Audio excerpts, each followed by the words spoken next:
मीर रजा case में अहम पेशरफ। जराये के मुताबिक मीर रजा के मैदे से तेजाब की मौजूदगी के शवाहिद मिले हैं। मीर रजा के फेफड़े तेजाब के बाइस मुतासर हुए, जबकि मीर रजा की शर्ट पर तेजाब और किसी के पसीने के निशान भी मिले हैं। जाए वक़्वा के करीब मौजूद गेस्ट हाउस को पुलिस ने सील कर दिया है। गेस्ट हाउस में काम करने वाले 6 अफराद को भी हिरासत में ले लिया गया है। केस से मुतालिक अब तक 21 अफराद को हिरासत में लिया जा चुका है। इसी पर बात करेंगे। ब्यूरो चीफ कराची असलम खान हमें ज्वाइन कर चुके हैं। असलम साहब, आहिस्ता आहिस्ता गुत्थी सुलझना शुरू हो गई है। पुलिस अब क्या मौक़िफ़ रखती है? क्योंकि जो वालिदैन हैं पहले तो वो बता रहे थे कि रिपोर्ट को बदला, फिर नई दफ़ा शामिल हुई, अब कुछ बेहतरी है इन्वेस्टिगेशन के हवाले से, आप क्या शेयर कर पाएंगे? देखिए, अभी तफ्तीश जारी है और जो इब्तिदाई पोस्टमार्टम रिपोर्ट आई थी और उसके बाद जब तस्वीर सामने आई थी तो उस रोज से ही इस केस ने खुदकुशी के बजाय कत्ल की सूरत में अपना रुख मोड़ा था कि ये मामला खुदकुशी का नहीं कत्ल का है। अब गुज़िश्ता रोज दिनों जो एक पोस्टमार्टम हुआ, दूसरा जो पोस्टमार्टम हुआ और फिर मुख्तलिफ नमूने लिए गए थे मैदे के, फेफड़े के, और उसके सैंपल फिर जामा कराची लेबोरेटरी भी भेजे गए और उसकी जो शर्ट था उसके भी सैंपल भेजे गए। तो उसमें अब जो तफ्तीश हुई है उसके मुताबिक जो मैदे में तेजाब की मौजूदगी के शवाहिद मिले हैं, ऐसा बताना है जराये का, और फेफड़े भी तेजाब के बाइस मुतासर हुए। और जो शर्ट है मीर रजा की उसमें भी तेजाब और किसी के पसीने के निशान अब मिले हैं। और लगता ही है कि ये मामला जो कत्ल वाला था वो उसमें उसके शवाहिद मजबूत होते जा रहे हैं। चाहे वक़्वा करीब एक गेस्ट हाउस की बात की जाती रही है कि उसके वालिद, जब रजा के वालिद वहां पहुंचे थे तो वहां पर कुछ नौजवान थे और उनको जब तस्वीर दिखाई रजा की तो वहां पर वो नौजवान वहां से फौरन भागकर अंदर गया और वहां से वो फरार हो गए। तो उस गेस्ट हाउस को भी ताला लगा दिया गया है, ऐसा बताना है पुलिस जराये का, और गेस्ट हाउस को मशरूफ होने पर बंद किया गया और वहां काम करने वाले 6 अफराद को हिरासत में लिया गया। केस से मुतालिक अब तक 21 अफराद को हिरासत में लेकर के उनके बयानात रिकॉर्ड किए गए हैं और इन अफराद में मीर रजा के दोस्त और बिजनेस पार्टनर भी शामिल हैं। और दूसरी तरफ जो कमेटी जो तब्दील हुई पुलिस की, उसका भी इजलास जारी है। ये जो तमाम शवाहिद हैं वो उनका जायजा वहां लिया जाएगा।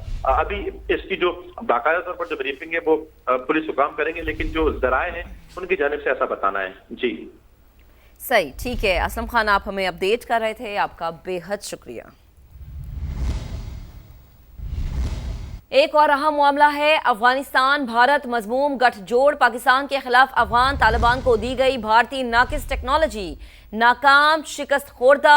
भारत की अफगान तालिबान रजीम की सरपरस्ती और ड्रोन हमलों के इल्जाम खाक में मिल गए हैं। तहकीकाती रिपोर्ट ने पाकिस्तान के खिलाफ तालिबान रजीम को दी गई नाकिस ड्रोन्स की कलई खोलती है। अफगानिस्तान दहशतगर्दों का गढ़ बन चुका है, जहां 20 से ज्यादा दहशतगर्द तंजीमें सरगर्मे अमल है। रिपोर्ट का यह बताना है दहशतगर्दों के लिए महफूज माहौल भारतीय मजमूम एजेंडे को आगे बढ़ाने का मौका फराहम कर रहा है।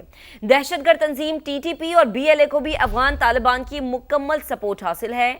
आपको अपडेट करते हैं कि 2026 जून की अगर बात की जाए तो पाकिस्तान पर तालिबान का ड्रोन हमले का दावा पाक फिजाइया ने नाकाम बना दिया। हमारे साथ हमारा पैनल मौजूद है, उन्हें ज्वाइन करते हैं। बिल्कुल महक, रिपोर्ट बहुत कुछ बता रही है। मौजूद पैनलिस्ट हमें ज्वाइन कर चुके हैं, उनसे एनालिसिस हासिल करते हैं। ब्रिगेडियर रिटायर्ड हारिस नवाज साहब का साथ हमें हासिल है, बहुत शुक्रिया समा को वक्त देने के लिए।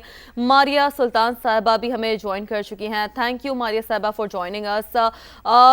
हारिस साहब, आप कैसे देखते हैं ये रिपोर्ट? तो जाहिर सी बात है बहुत कुछ बता रही है जिस पर पाकिस्तान पहले ही अपना मौक़िफ़ वाज़ेह कर चुका है। हर दफा इंडिया जो भी एफर्ट करता है उसको मुंह की खानी पड़ती है। अभी भी वहाँ 20 दहशतगर्द तंजीमें हैं। इंडिया हर एक के साथ गठजोड़ में किसी तरीके से मार्का में जिसको जिलत में शिकस्त हुई है उसका बदला ले सके। अभी वहाँ पर उसने आपके सामने ये ड्रोन वहाँ पर जाके इनके इंजीनियर्स वहाँ पर मौजूद हैं, इंडियन कॉन्सुलेट में बैठे हुए हैं, वहाँ पर वो इंजन इम्पोर्ट करते हैं और बना रहे, लेकिन ये बहुत रूडिमेंट्री हैं, पुराने स्टाइल के हैं। हमारा एयर डिफेंस सिस्टम जो एयरफोर्स का वो बहुत ही मॉडर्न है, टेक्नोलॉजी बहुत है।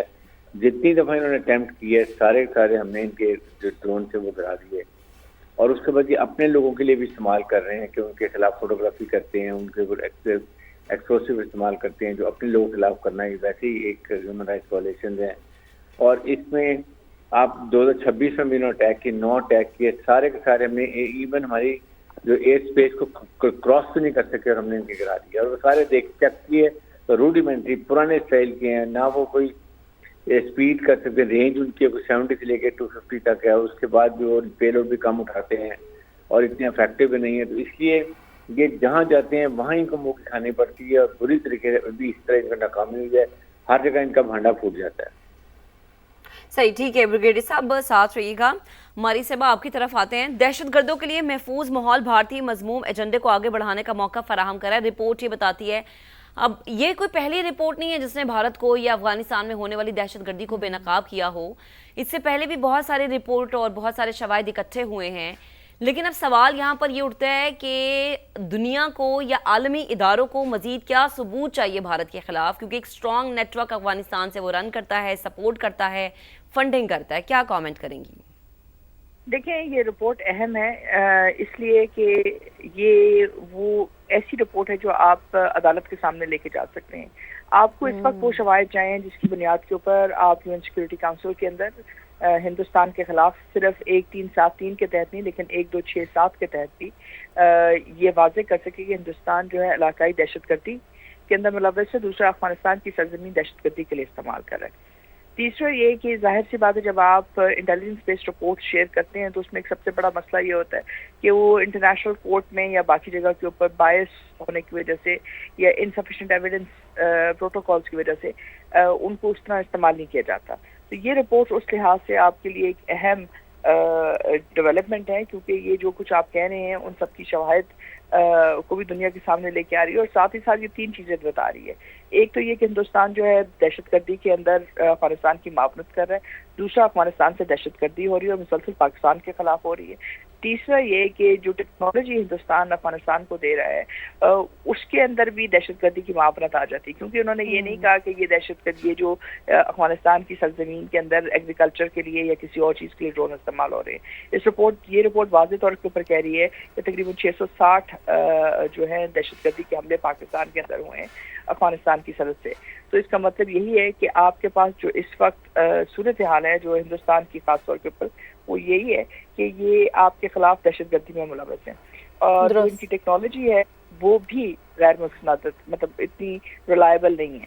तो ये इंडियन डिफेंस प्रोडक्शन साइकिल्स के अंदर जो प्रॉब्लम्स आ रहे हैं, वो उनकी जो डिफेंस प्रोडक्शन की जो अप्रोच है, वो उनकी जो दहशतगर्दी की सपोर्ट है, वो इन तमाम चीज़ों को एक तरह से दुनिया के सामने भी लेके आ रही है, और समथिंग जो आप मतलब एडमिसिबल होगा in the court of law also. दुरुस्त बात है। हमारी सब आपकी इसी बात को मैं हारिस नवाज साहब की जानिब भी ले जाना चाहूँगी कि ये तो टेक्नोलॉजी रिलायबल नहीं है जिसका तमगा ये सजाते रहे हारिस साहब, तो ये भारत की टेक्नोलॉजी तो पहले भी मार के हक़ में फरसूदा साबित हुई, नाकाम साबित हुई। ये तो अफगानिस्तान को भी इससे सीखना चाहिए जो हाल उनका मार के हक़ में हुआ है, फिर किस बात का तमगा ये सजा रहे हैं? मुझे इसी बात की समझ नहीं आती अफगान तालिबान रजीम की, उनका रहना सहना, बॉर्डर, हर किस्म के दोनों तरफ पश्तून, अफगान से हमारा बड़ा ताल्लुक है, डिस्पाइट इसके जाके वो उसकी गोद में बैठ रहे हैं। What is the purpose? It's only कि उनको ब्लैकमेल करके पैसे ले रहे हैं, फायदा उठा रहे हैं, बिकॉज उनको इंडिया को तो चाहिए कोई भी तरीका हो जिसमें पाकिस्तान डिस्टेबलाइजेशन वो डिस्टेबलाइज करना चाहते हैं, उसकी वजह से ये उनके साथ घुसे हैं। और जाहिर है कि इनकी टेक्नोलॉजी अगर यही होती तो आप मुझे बताए, पाकिस्तानी जो मारका हक में इनको जिल्लत हमें शिकस्त दी है, साइबर वॉरफेयर में, इलेक्ट्रॉनिक वॉरफेयर में, ग्राउंड हमारे मिसाइल में जाके जो इनका हासिल किया है इनके एयर बेसिस का, वो ये भूल गए। इसलिए ये अब ये क्या करेंगे? ये पुराने ज़माने के इंजन इंपोर्ट करते हैं चाइना से, वो जाके वो हेलीकॉप्टर ये ड्रोन इस्तेमाल कर रहे हैं, और वो बिल्कुल पुराने ज़माने के हैं, टेक्नोलॉजी पुरानी है, काम कुछ नहीं कर सकती है, रेंज भी उनकी कम है, एक्सप्लोसिव भी थोड़ा उठा सकते हैं, ना कभी पाकिस्तान को डैमेज कर सके हैं, ना कोई हमें प्रॉब्लम क्रिएट कर सके हैं।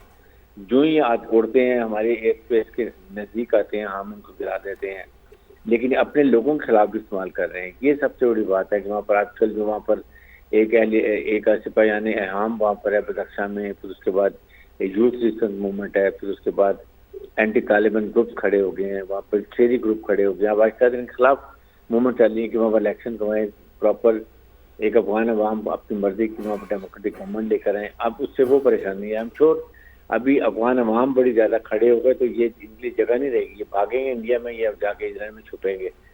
पैसा इन्होंने इकट्ठा कर लिया है, इसलिए अब इस स्टेज के ऊपर ये इंडिया को जो एक्सपोज होना, ये बहुत अच्छी बात हुई है, और दुनिया को पता चल गया पाकिस्तान शुड वाकई अब जो है सलामती कॉल में जाना चाहिए। हमारी सिक्योरिटी की बात है, नेशनल सिक्योरिटी इशू है, सलामती की बात है, टेरिटोरियल बाउंड्रीज की बात है, अवाम की जान माल की हिफाजत की बात है। इसलिए जाके पाकिस्तान को बहुत बोल्ड तरीके से अमेरिकन हमारी बात को समझते, इसलिए कि अब हमारा स्टेचर हाई है, हमारी बात को समझते हैं, हमारी बात को सुनते हैं। हमने उनके बहुत बड़ा कदम किया, पीस कीपिंग का काम किया है।